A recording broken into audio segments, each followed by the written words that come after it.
We're not gonna do any practicing? No, we're just gonna go. This is what I normally do.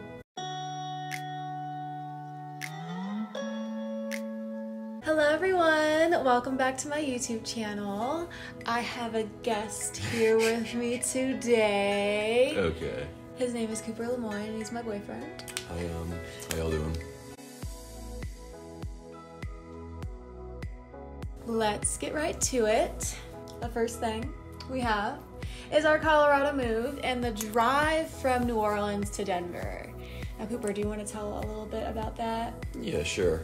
So we started in New Orleans, we rented a Penske truck, and we put her car on the back of a car carrier behind it. We actually towed her car to Colorado Springs. Just starting it is a little intimidating. I mean, I've been driving Penske trucks for a while now, but still, like, going about 2,000 miles in a Penske truck with a car carrier, it's a little intimidating for anyone. But when you get on the road and really start rolling, it gets easier. Stopping for gas really isn't that bad. I thought it was gonna be, but it really wasn't. We hit snow about halfway through.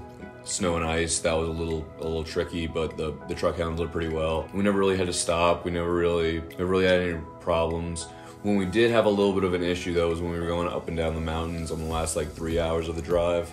It was pretty sketchy doing that. Like, the truck would make all funny noises, the RPMs would jump up rapidly, but we made it. We made it in one piece. The truck did well pretty much the entire time except for on the mountains, but it still performed. Well, we had to go at least 50 miles an hour. No, probably 55, but you pushed it to 70 because when you're towing something that heavy in the back of a Penske truck, you can't go the normal speed limit that the Penske truck set for you. It took us a typical 18-hour drive. It probably took us maybe 6 hours more if I were to have to guess. About 24 hours in total. We also had Max. There's enough space between the seats that we could put a cat carrier, and he was in a cat carrier in between our seats. Whenever we would take breaks, we would make sure that he's doing okay and check on him and put little greens in there for him because you couldn't put a water dish in his cage area because the water would spill around and they don't like to get wet. So Did you not? Yeah, he had to have his hydration from greens on the trip there. Yeah, but he was a trooper. He made the drive. He pretty much seemed all right the entire time. He was really happy when we got here, though, when we set up his cage, and he's doing really well now. He is. He's a trooper. He is. I mean, to actually go and drive that long, it takes a lot of patience to not go insane. We were listening to a lot of music. Yeah, and a whole lot of music. There was no aux cord in the Penske truck, so we couldn't choose not. our music. We kind of had to switch through some stations, but at some points you had no music, so you're kind of listening to silence, which was nice at times. It was.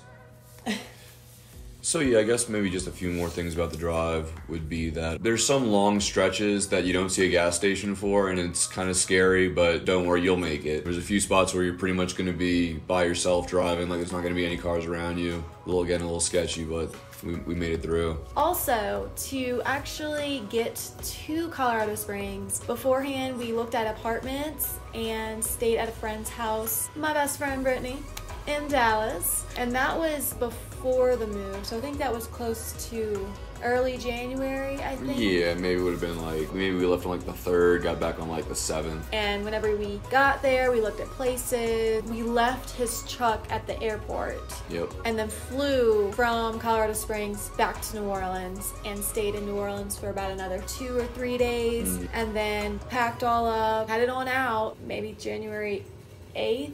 We left on the 9th. Yeah, we left on the 9th. We're gonna take that trip all again. Yep. And then the second time around, we stayed at my friend Ben's place. Really great guy. He was in a fraternity with me, Delta Chi, in college. He let us stay. We had our rabbit. He was really cool about letting the rabbit stay, though. It was good catching up with him. Hadn't seen him in a while. If you're watching this ever, Ben, thanks a lot, man. Appreciate it. And if you're watching this, Brittany, I love you, Brittany. We're glad that we had people that we can stay with in between that drive because I don't think there's no way for you to do it all in one trip. It's best if you split it into 2 days at least. If not, we would have gotten an Airbnb or something, or maybe stayed at a really cheap hotel. If you have 2 people driving and you can alternate, you could drive for like, let's say 24 hours, but the second half of this drive was through ice and snow, so I didn't want Tori driving a big Penske truck with a car carrier through the snow. I That didn't seem like a good idea. We decided to tow it as well. Was it legal? Yeah, it was legal. Yeah, you gotta check on that because there has to be a certain weight and the year of your car or something to tow your car. I guess we can move on to the next part if you're ready. Well, let's not forget about that haze we encountered. Oh, the haze. Yeah, that was crazy. So when we're driving, maybe we're about 5 hours from Colorado Springs at this point. We encountered this like mysterious haze that just hangs down on the road. It's not like fog, it's like brown haze, and you can't see through it at all.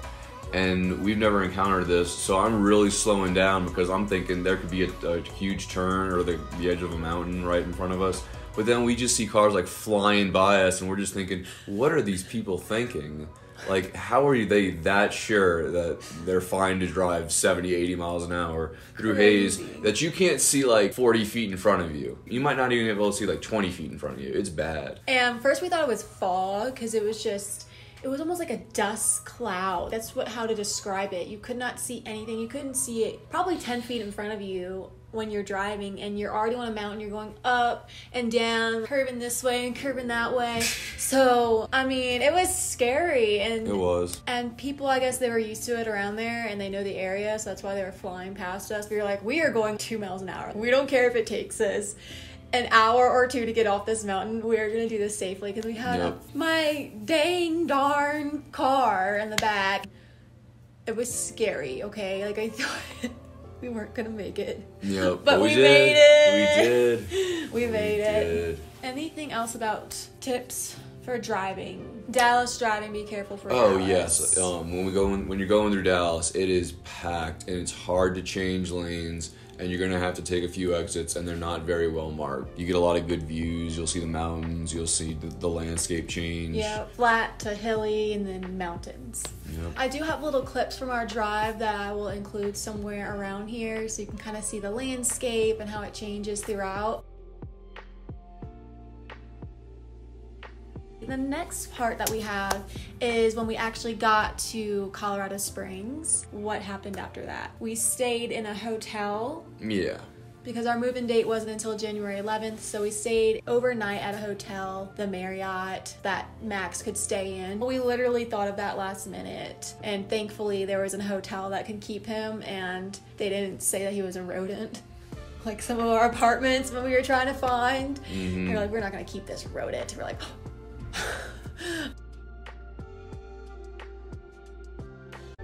woke up the next morning, took my car off, and headed toward our apartment called, what is our apartment called? Cortland Grand River.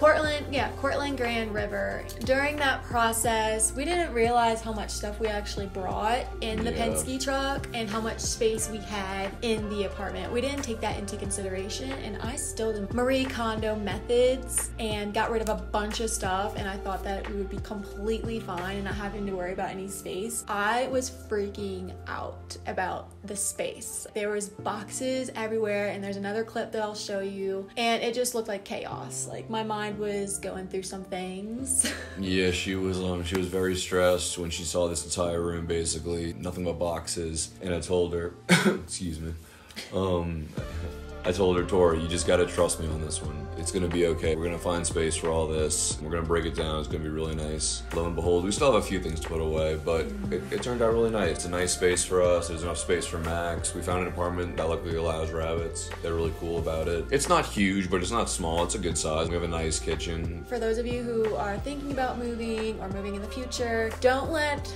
the amount of boxes freak you out because it's just gonna take time. It's not gonna be gone overnight. You're gonna get through one box and eventually that huge mess that you saw when you first started moving in is gonna be gone. Yep. Oh my goodness. What? 2 of us moving things upstairs, like a couch, those huge furnitures. Yeah, Tori was a trooper. She helped me carry the mattress up, she helped me carry the couch up, but she was great. Like, she's strong. I had to make sure that my muscles were nice and ready to go for that day. Yep. And there was this one girl who was concerned She was so concerned because it's literally like, think of Rachel and Ross, but you're going up these steep stairs and there was cement. Like, not a pivot, but just push. It literally had a couch and it was on me. I was like, Cooper, we gotta move. And I was on the back side of it and he was on the front. And I was like, we gotta switch. And this girl was like, oh my gosh, do y'all need help? I'm just like shaking right now. And the couch is not that big, but it was just awkward and the stairs are pretty steep, but we made it. We made it through. We ended up getting all of our furniture in, which was the goal. Eventually we're gonna get new furniture, but when you're first starting out and there's other furniture that people offer you, I suggest sticking with that so that you don't have to spend a fortune moving in. And then, you know, some of your stuff may not make it in the Penske truck driving that far and you ruin your new stuff that you just bought. We just did little hand-me-downs. His roommate left his furniture, so we just took his old roommate's furniture. We got a good setup at this point. We do. And I'm happy that we just pushed through.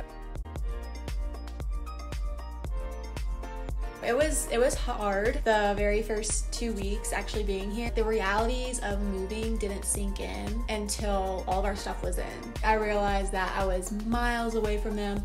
So I kind of struggled a bit with homesickness for a little while. Plus, on top of the chaotic room in our environment, felt like a heaviness on my chest and on my head. Eventually, when everything was put away and organized, that kind of got rid of all of the cloudiness in my head and helped with my homesickness a bit. But right now, we've been here for about a month. I mean, I'm still, you know, missing them, but not as strongly as I was. Yeah, but you'll be all right. It's a good feeling moving out and just going out on your own. We've never lived in snow before, and what? Can I see the snow? But it's coming down pretty good right now, and it's I think it's -7 degrees right now. You can kind of see it, I think. Yeah, it's -7 degrees right now, and it's Valentine's Day, so we're just staying in. Yeah, we might go out for a little while just to enjoy the snow for like maybe 5 minutes, maybe even less than that because it's cold. It's so cold. But it's really pretty. Snow actually absorbs sound, so it's really quiet when it snows, so that's really awesome. It's so peaceful, so peaceful. Another benefit of moving far away, kind of right when you get out of college and you're adjusting to that transition as well, is you grow so much and you're forced to grow. You're in this new place and you kind of don't have a choice of whether or not to step out of your comfort zone because you already are outside of your comfort zone. So I think we've grown so much just from being here a month. Yeah. That's definitely a benefit as well. There's some cons and there's some pros to being away from your family. It's definitely worth a shot. Do you think there's anything else to talk about? All right, everybody, I think we covered everything, but if you haven't gotten a chance, please subscribe. I try to post videos every Friday, but expect to see new videos every Friday, maybe about our Colorado adventures. We've been on a lot of hikes since we've been here. Yeah, the hiking's great up here. We can definitely give you some stories about that. Thank you so much for watching, and I'll see you in the next one. Bye. See y'all later.